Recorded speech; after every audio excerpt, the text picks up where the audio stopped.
Greetings and welcome to our daily walk through the scripture for December the 2nd.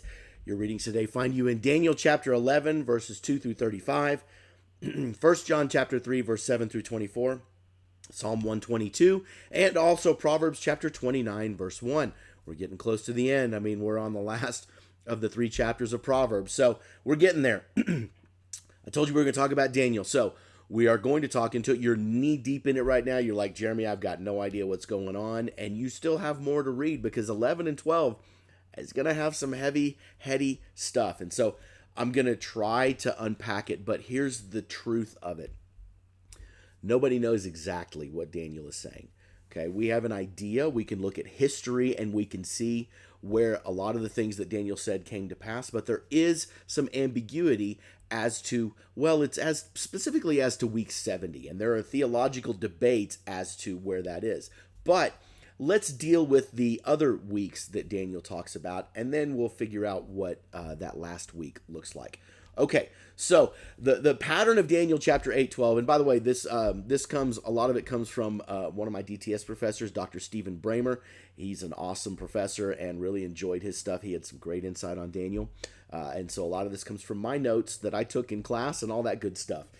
So anyway, the Daniel 8:12 kind of moves, and the idea behind 8 through 12 is to move from the oppression of Israel all the way over to the final end days and the restoration of Israel. Okay, now we do know some things because Daniel's prophecy has revised some of that stuff and cleared some of that stuff. So in other words, we know that the Medo-Persian Empire is in this. We know that the Greek Empire is in this, and we know that it also it has a little bit of a conversation about a guy by the name of Antiochus the Fourth, and we'll talk about him in a minute. Okay, so on these other ones, when we look at the Greek Empire and it talks about one big horn and 4 little horns, it's talking about Alexander the Great. That's the big horn. Okay.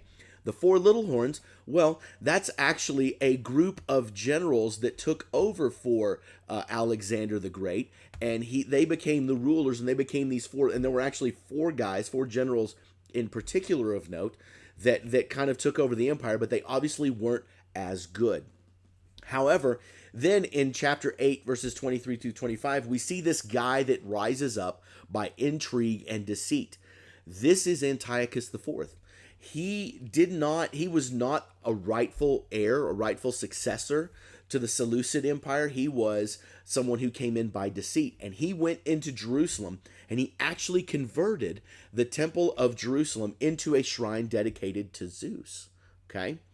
And then he had a sow sacrificed on that altar, and there was a daily sacrifice that the Jews used to have that ceased. Okay? Now here's the thing. This happened for 2,300 evenings. In other words, a little over 3 years until the temple sacrifices were reinstated by the Maccabees.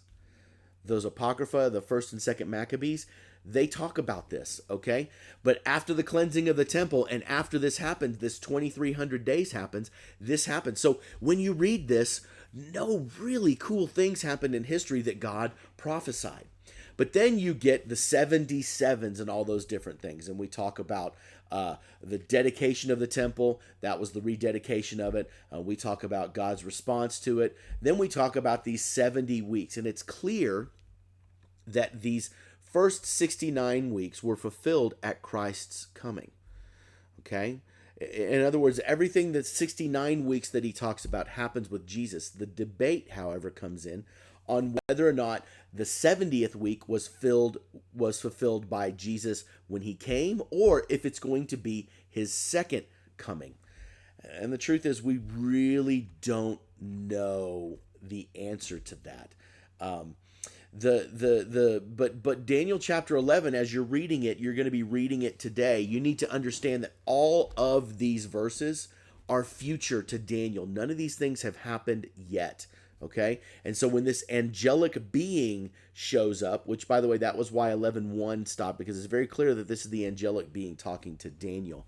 It kind of looks back to the first year, and then it goes forward and moves up from there. So it's really a fascinating look that you're seeing with Daniel. And you're going to see prophecies concerning Greece in 11:3 through 4. You're going to see prophecies concerning the empires of Greece and Egypt and Syria. And then you're going to see all those different things happen, okay? And they all happen and they get occurred, okay?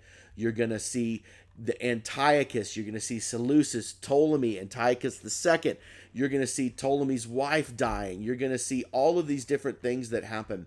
You're going to have to go and look at some of this history of the Greek Empire and Alexander and those prophecies and the Seleucids and Antiochuses and stuff to know that all this stuff gets fulfilled. It's absolutely incredible. And there are some great resources out there that can help you in this. I highly encourage you to go look up some of these. But just know that what you're reading in Daniel happened. It happened, and Daniel records it in really incredible detail. Now, some of it, again, like I said, especially in chapter 12, we don't really understand. But we know that at some point we will understand it. All right, that's it for today. We'll talk more next time.